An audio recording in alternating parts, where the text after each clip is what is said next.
The wind that crossed the high desert plains didn't whisper. It howled, not in warning, but in mourning, like it had lived long enough to remember every cry that ever got swallowed by the dust. It was late dusk, that hour where the sky turns honeyed amber at the edges and the shadows forget their names. A single rider cut through the stillness like a brushstroke over silence, his silhouette long and lean against the setting sun. His horse's hooves struck the dirt slow and steady.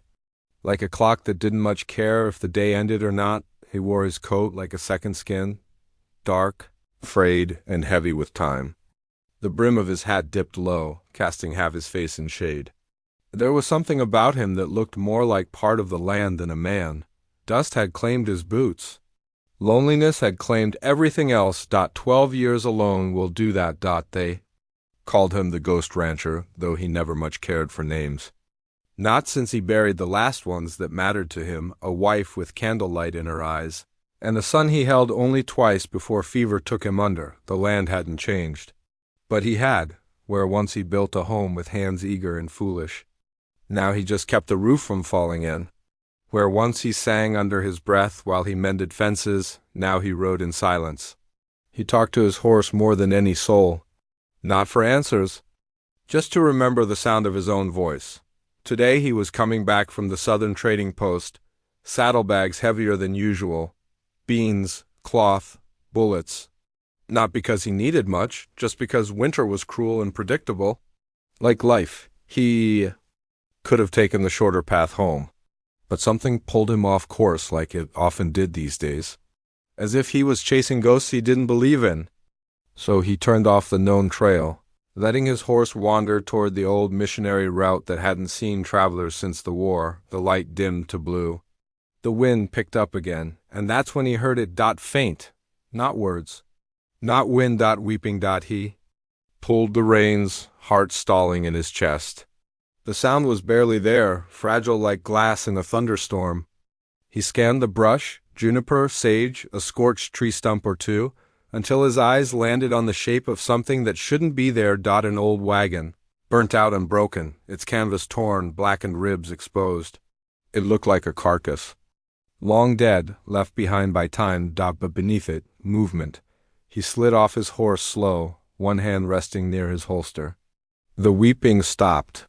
Then came the sound of shallow breathing.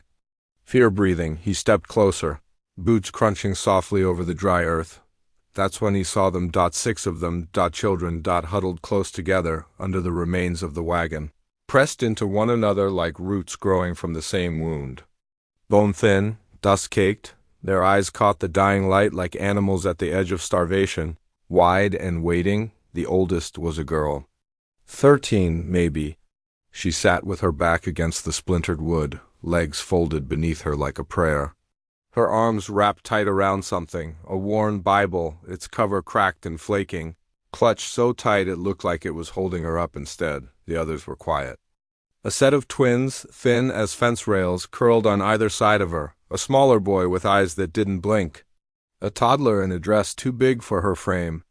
And at the girl's feet, a baby no older than 2, motionless but breathing. He stared.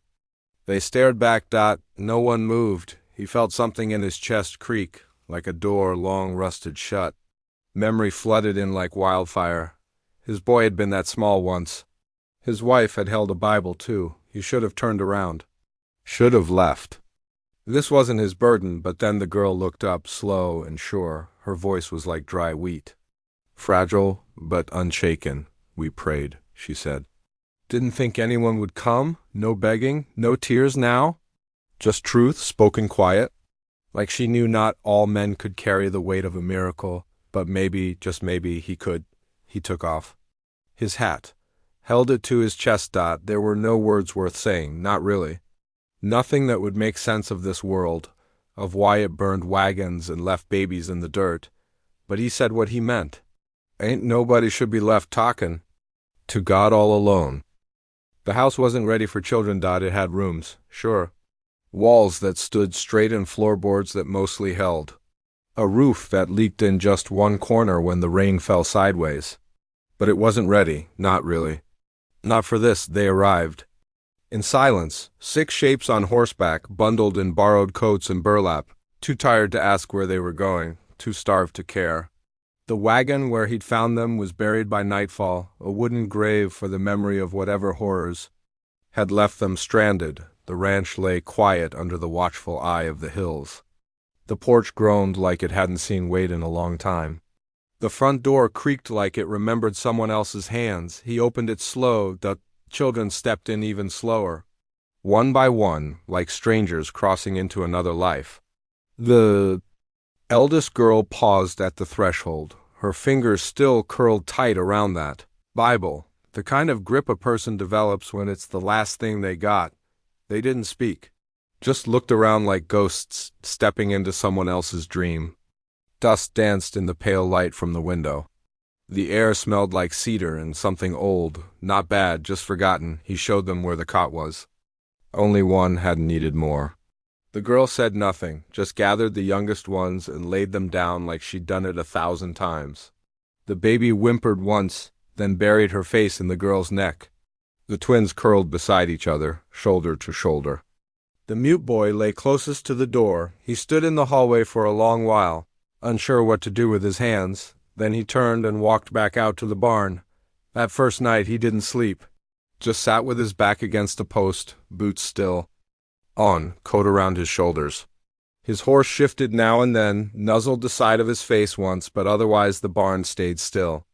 Like it understood, he wasn't afraid of them, not exactly. It was himself he didn't trust. By morning, the silence had multiplied.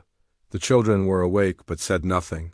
The girl poured water into tin cups without being asked. The mute boy swept the floor with his sleeve. The twins sat on the porch steps, staring out into the open land like they were waiting for someone who never came. He made beans, left them on the table. Didn't watch to see if they ate. The second night, the beans were gone. But so was half. The dry jerky from the cabinet, he didn't say anything. Just restocked it and moved on. The third night, he left a slice of cornbread on the table. By dawn, it was gone too, and the baby had something close to a smile tucked into the corner of her lips as she slept. The fourth night, one of the twins, the left-handed one, tried to sneak out with 2 apples. He caught him at the window. The boy froze, expecting a slap or worse. But the rancher only knelt down, looked the kid in the eye, and whispered, "Next time, take 3. The littlest one needs more."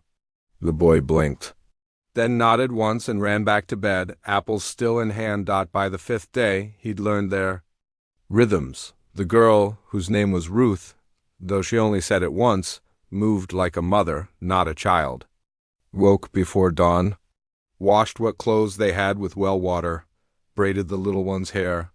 She was so tired her eyes looked like dried paper, but she never rested. The twins, Theo and Tom, identical but not really, played tricks on each other, stole food in jest, argued in whispers and hugged when they thought no one watched. The mute boy, called Eli by Ruth, didn't speak, didn't smile. But he watched, everything, like he was waiting for someone to prove they could be trusted. Like he'd seen things no boy should see and needed proof this world was real. The 5-year-old, Lucy, flinched every time a door creaked or a window slammed. Cried when someone raised their voice above a whisper. Slept with her hands over her ears, and the baby, she didn't eat unless Ruth held her. Wouldn't even look at a spoon if she wasn't nestled against a heartbeat. At night she cried until her throat gave out. He didn't know what to do. So he did what he knew. He built a second cot from spare wood, added hooks for coats, cooked more beans, taught the twins how to catch frogs near the creek and how not to skin their knees. Too bad, he still slept in the barn until May came. She showed up like she always did, quiet as a breeze, a basket of herbs in hand, eyes sharp as a hawk's. She was half Comanche, half fire, and twice as smart as any man in the county. Came once a week to trade poultices and sass. Knew the rancher before he became hollowed out. Knew what he'd lost when she stepped onto the porch and saw the twins wrestling, saw Ruth scrubbing baby clothes in a tin bucket, saw Eli sitting perfectly still with a carved piece of wood in his lap. She just stared at him. "You ain't this kind of man," she said. He looked away. "Wasn't," he muttered. "Not until they showed up?" She nodded slow. then stepped inside and set her basket down. Said nothing else, but she came back again the next week. And the one after that. Word got around, of course. This was a town that thrived on judgment and feared change more than death. When the preacher came by, tight-collared, lips like dried fruit, he didn't come to bless anything, just stood at the fence with arms folded and eyes sharp as nails. "I heard," he said, "that you took and 6 children." The rancher didn't reply. "You couldn't even keep your own family breathing, and now you think you can fix what God broke?" The silence that followed wasn't angry, it was worse. It was calm. The kind of calm that made dogs whimper. "I didn't take them in," he said. The preacher raised an eyebrow. "They walked in," the rancher added. "I just opened the damn door." The preacher sniffed. "You know they're not yours? No one ever said they had to be." He turned his back and walked inside. The preacher left, but the echo of his words stayed. That night, sleep didn't come. The wind knocked against the windows like it wanted to ask questions too. Near midnight, he heard footsteps in the hall. Soft, careful. He sat up on the edge of his bed. He'd finally moved indoors the night before and found Eli standing in the doorway, hands cupped around something. The boy stepped forward, slowly, no words. Just an offering, a broken locket. He placed it on the rancher's knee. Then stepped back. The rancher opened it with a breath that caught halfway. Inside, 2 sketches. Charcoal and faded, his wife, his son, drawn from memory. From grief, from truth. He didn't ask how the boy knew. Didn't ask why he gave it. He just looked up at him. Ruth appeared in the doorway a moment later. "He doesn't talk," she whispered. "But he listens to sadness like it's music." The boy stood there, still, waiting. The rancher opened his arms. Eli walked in. The next morning, the baby wouldn't sleep. Cried every time Ruth put her down. Wailed through breakfast. Sobbed through nap time. Finally, with a sigh deeper than the canyon winds, the rancher picked her up. Sat on the porch. Let her curl into his chest. She stopped crying, and the man who hadn't hummed a tune since the day he buried his boy, began to hum a lullaby his wife used to sing.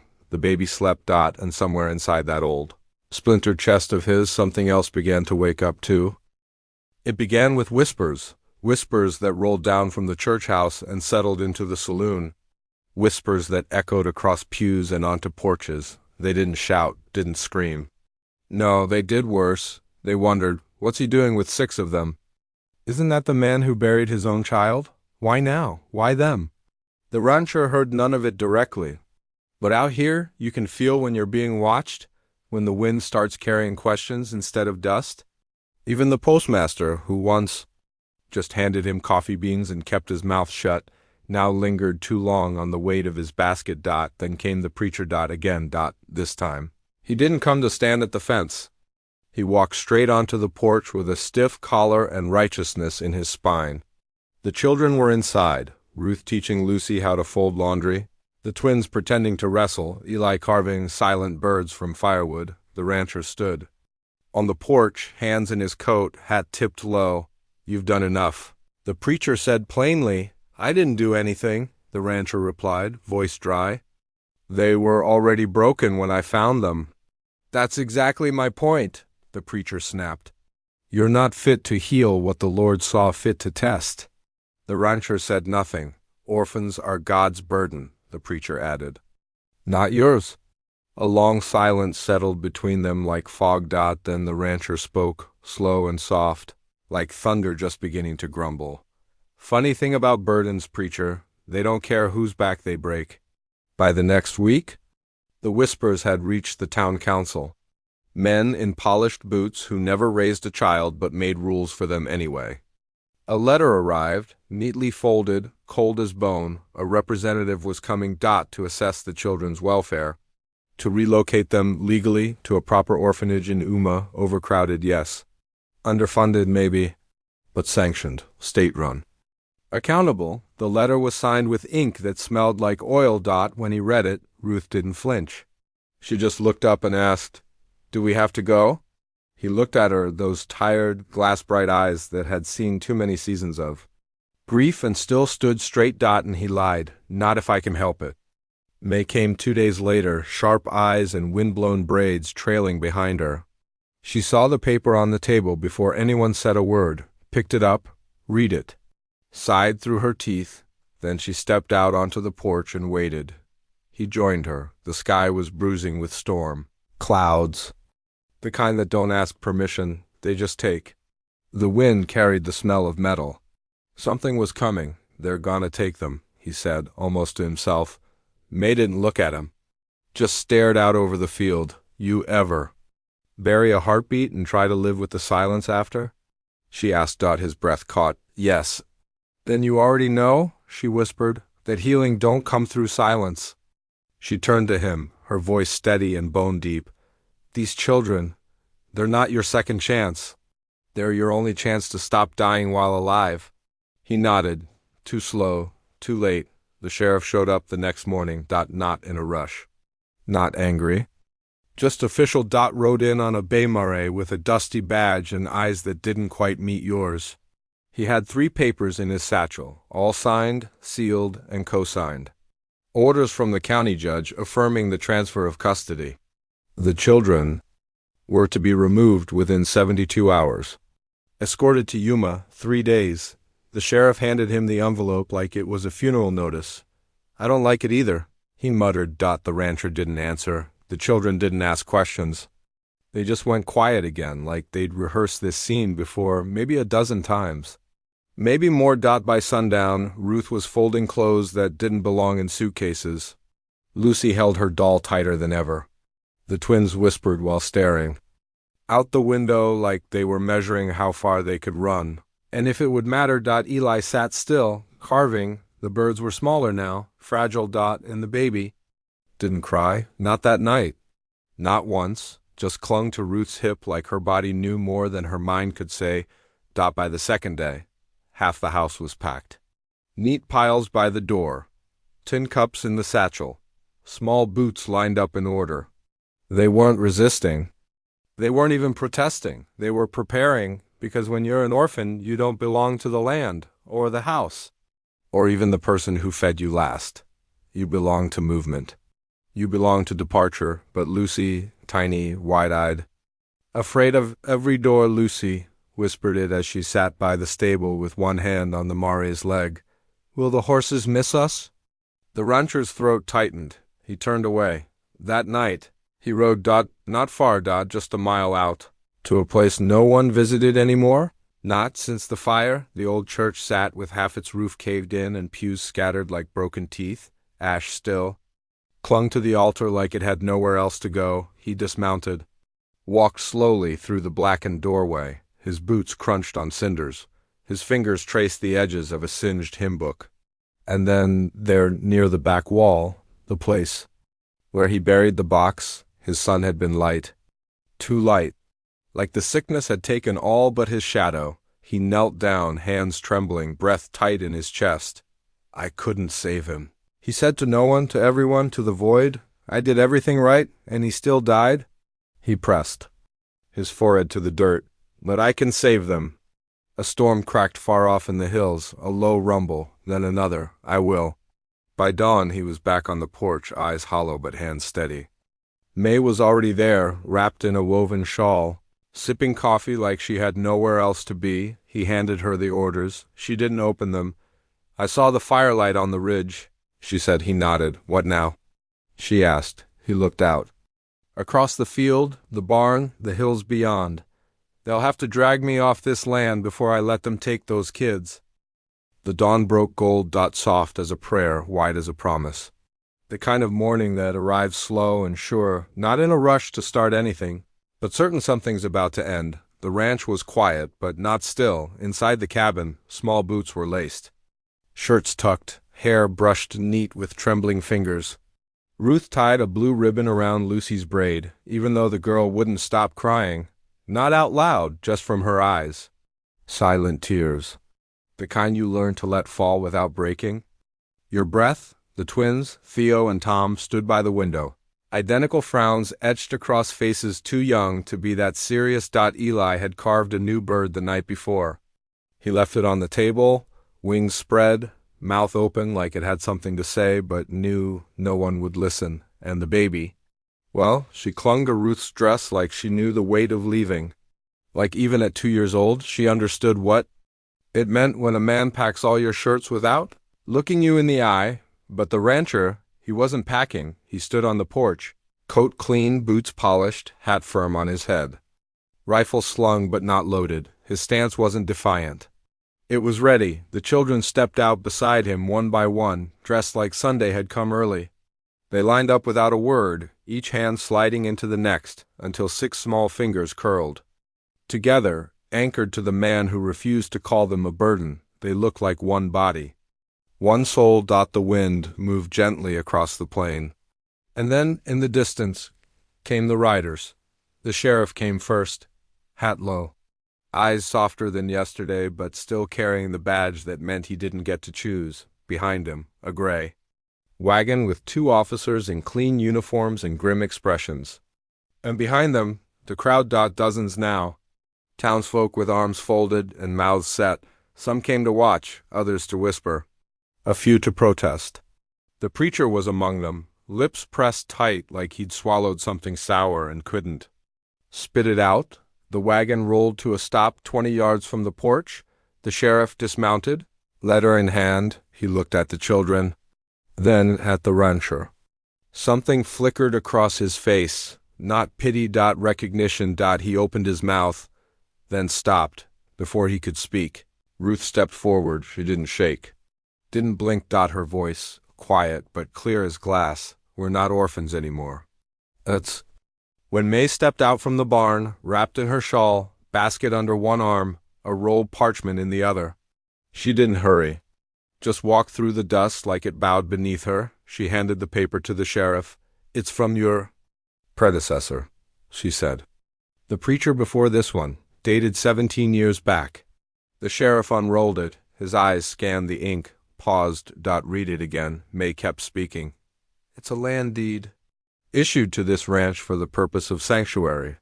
Sanctuary for any soul, child, or elder abandoned on the old missionary trail.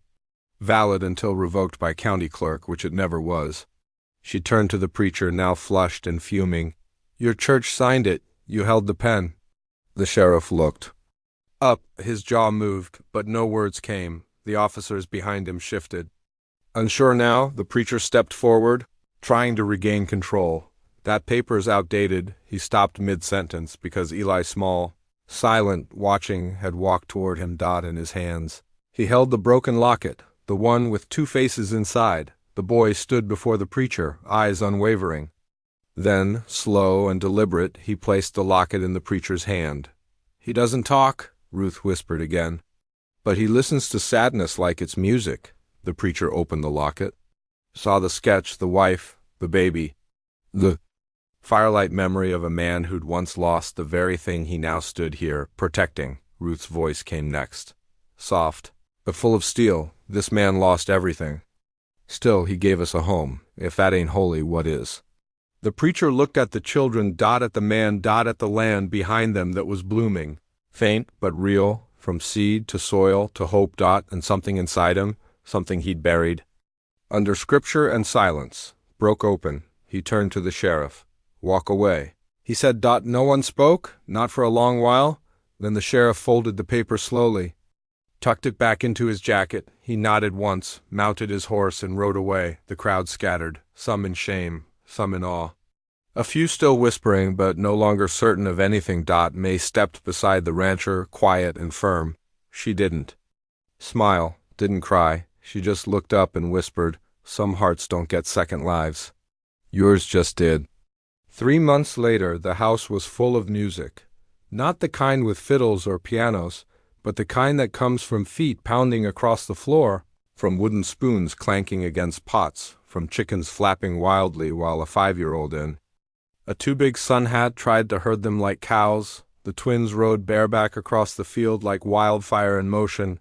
Ruth sat on the porch steps, reading out loud to the baby, who clapped her hands like every sentence was a miracle. Eli painted the birdhouse. He didn't speak.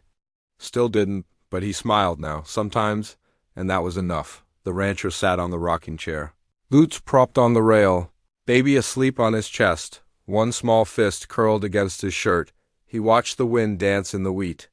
Watched the chickens scatter. Watched the world look just a little more alive than it used to, and he whispered, like someone talking to the past, or maybe just thanking it. They came whispering to heaven, now they sing to the earth. Maybe it's not the blood in your veins, but the courage in your heart that makes a family. And sometimes it takes losing everything to finally understand what it means to save someone else.